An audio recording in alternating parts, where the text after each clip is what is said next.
یہ ایک ایسے محلے کی کہانی ہے جہاں تمام غریب لوگ آباد تھے۔ وہاں بشیر کا بھی گھر تھا۔ اس کی پہلی بیوی غریب مگر شریف گھرانے کی لڑکی تھی۔ شادی کے 1 سال بعد ہی اس نے ایک بچی کو جنم دیا۔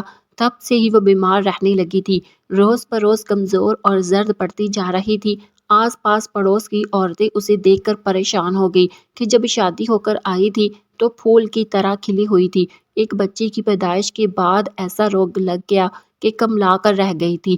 اللہ جانے اسے ایسا کیا روگ لگ گیا تھا، دیکھتے دیکھتے چارپائی سے لگ گئی۔ اس کی بچی فاطمہ ابھی 3 سال کی تھی کہ وہ زندگی سے منہ موڑ کر اپنے خالق حقیقی سے جا ملی۔ اس کی وفات کے بعد بشیر سخت پریشانی میں گر گیا کیونکہ وہ اکیلا تھا اور 3 سال کی بچی کو نہیں سنبھال سکتا تھا۔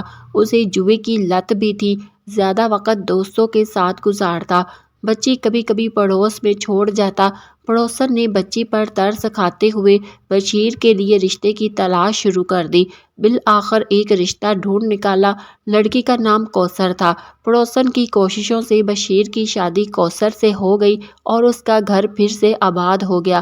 سبھی محلے والے خوش تھے کہ 3 سالہ بچی کو پھر سے ماں مل گئی ہے۔ کوثر اچھی لڑکی تھی۔ شادی کے وقت اس کی عمر 20 سال تھی۔ چند دن بشیر اس کے ساتھ ٹھیک رہا، پھر راتوں کو غائب رہنے لگا۔ بچی اور کوثر رات بھر اکیلے گھر میں رہتے۔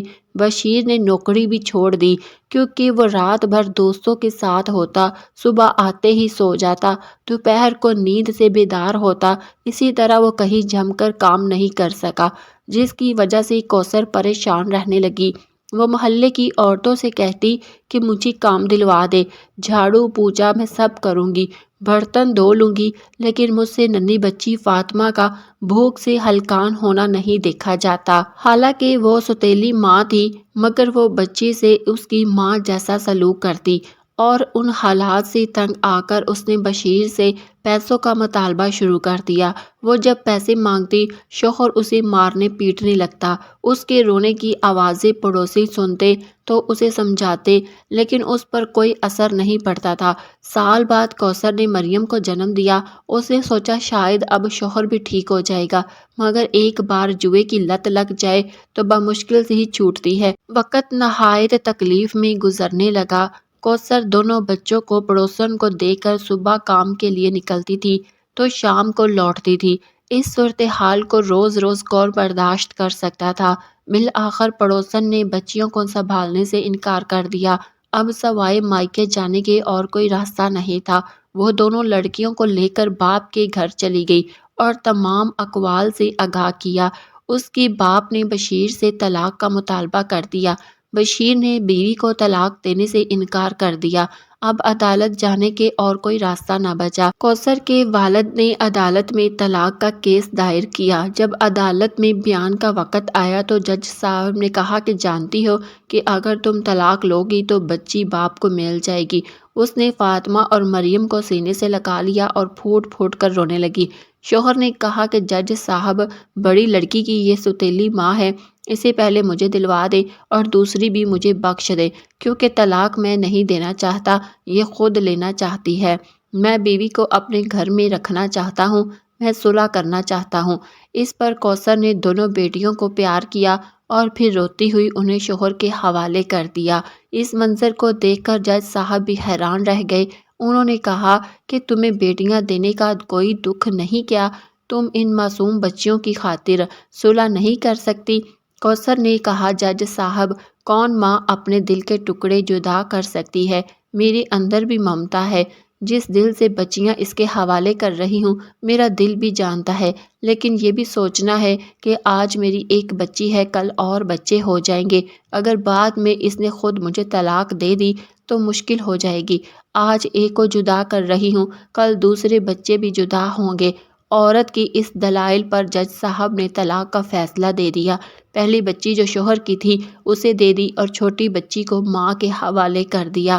بشیر فاطمہ کو لے کر گھر آ گیا اور اپنے رشتے کے لیے سب سے کہنے لگا۔ بالآخر اسے رشتہ مل ہی گیا۔ اس نے تیسری شادی کر لی۔ تیسری بیوی کا نام آسیہ تھا، جس کی عمر 16-17 برس تھی۔ وہ ایک بھولی بالی لڑکی تھی۔ اس کی ماں فوت ہو چکی تھی۔ باپ نے بشیر سے سودا کیا تھا کہ جب تمہاری لڑکی جوان ہو تو اس کا رشتہ مجھے دینا۔ بشیر نے اسے لکھ کر دے دیا کہ جب فاطمہ 11-12 برس کی ہو جائے گی تو وہ اس کی شادی آسیہ کے باپ سے کر دے گا۔ یہ ایسے آسیہ کا رشتہ مل گیا، وقت گزرے دیر نہیں لگتی۔ اور وہ وقت گزر گیا۔ فاطمہ 11 برس کی ہو گئی تو آسیہ کے باپ نے معاہدے کے تحت داماد کو اس کا وعدہ یاد دلایا۔ بشیر نے کہا مجھے وعدہ یاد ہے، آپ جب کہو گے بیٹی آپ کے حوالے کر دوں گا، آپ نکاح کا بندوبست کر لے۔ جب فاطمہ نے یہ سنا تو اس کے پیروں تلے سے زمین نکل گئی۔ وہ پوری طرح ڈر گئی کہ جس شخص کو وہ نانا پکارتی تھی اس سے اس کی شادی کی بات ہو رہی تھی، حقیقت میں وہ اس کی سوتیلی ماں کا باپ تھا۔ اور دیہاتوں میں اکثر اسی طرح کے بے جوڑ رشتے ہوتے رہتے ہیں۔ وہ روتے ہوئے باپ سے بولی کہ آپ مجھ پر ظلم نہ کریں، میری نانا سے میری شادی نہ کریں۔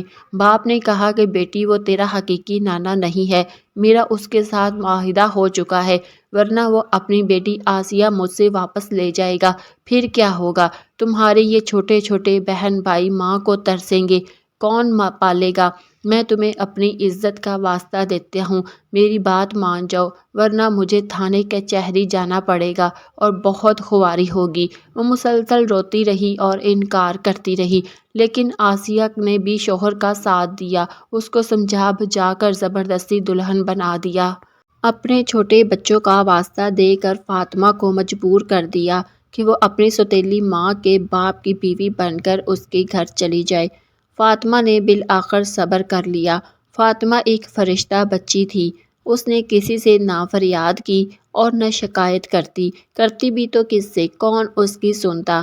اگر گھر سے بھاگتی تو لوگ اسے شوہر کے حوالے کر دیتے یا اس کے باپ کے۔ جب وہ 13 برس کی ہوئی تو امید سے ہوئی، 14 برس کی عمر میں وہ ماں بن گئی۔ بشیر آسیہ کے باپ کے ڈر سے کچھ نہ کچھ کام کرنے لگا تھا، جب موقع ملتا جوا ضرور کھیلتا، اس نے اپنی لت کو نہ چھوڑا۔ آسیہ بھی 4 بچوں میں گھر گئی تھی اور محنت کر کے گھر کا گزارا چلانے لگی، سلائی کر کے بچوں کا پیٹ پالنے لگی، مگر باپ سے بشیر کی شکایت نہ کرتی۔ ایک دن وہ کام کرنے نکلی تو پیچھے بچے اکیلے تھے۔ بڑے لڑکے نے دروازے کی کنڈی کھولی، چھوٹی بچی باہر چلی گئی اور بھاگتی ہوئی گھر سے دور نکل گئی۔ بچی کو گلی میں بھاگتے دیکھ کر اس علاقے کے مسجد کے مولوی نے سامنے روک لیا اور اپنے ہمراہ گھر لے آئے۔ کہنے لگے بچی محلے کی ہوگی، جس کی ہوگی لے جائے گا، میں اعلان کروا دیتا ہوں۔ جب آسیہ گھر پہنچی تو بچی کو نہ پایا۔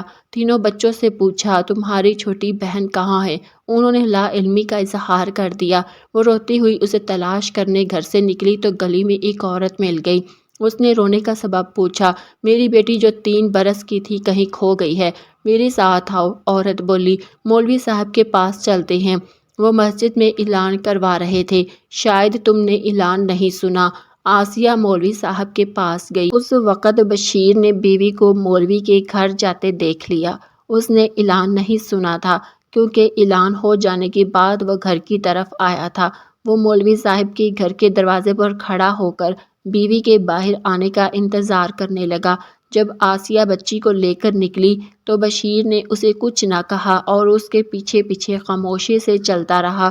جوں ہی گھر میں دونوں داخل ہوئے، بشیر نے جوتا اتار لیا اور آسیہ پر جوتوں کی بارش کر دی۔ تم مولوی صاحب کے گھر میں کیوں گئی تھی؟ اس نے بتایا کہ بچی کھو گئی تھی، اس لیے گئی تھی۔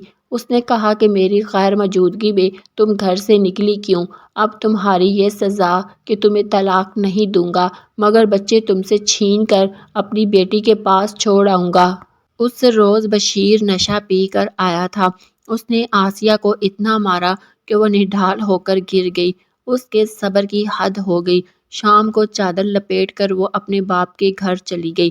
چونکہ بشیر 3 سالہ بچی اور بچوں کو لے گیا تھا، اسے ڈر تھا کہ یہ ظالم بچوں کو جوئے میں ہار دے گا۔ راستے میں تھی تو بشیر بیٹی کے گھر سے لوٹ رہا تھا۔ اس نے پوچھا کہ تم کہاں جا رہی ہو؟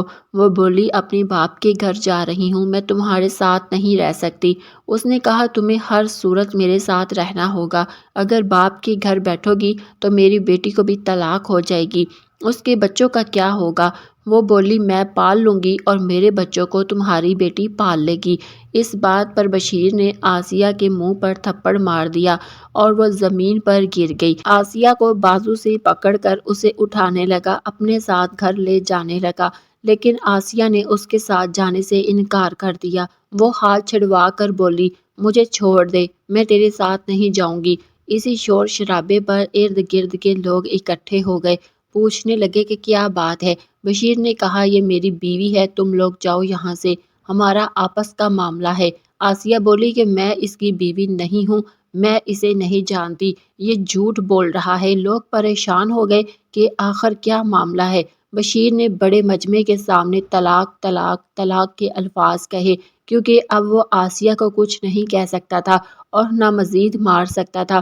بڑے مجمع میں وہ بیوی کو طلاق دے کر چلا گیا اور آسیہ باپ کے پاس آ گئی۔ جب اس نے باپ کو ساری داستان سنائی تو وہ بھی غصے میں آ گیا۔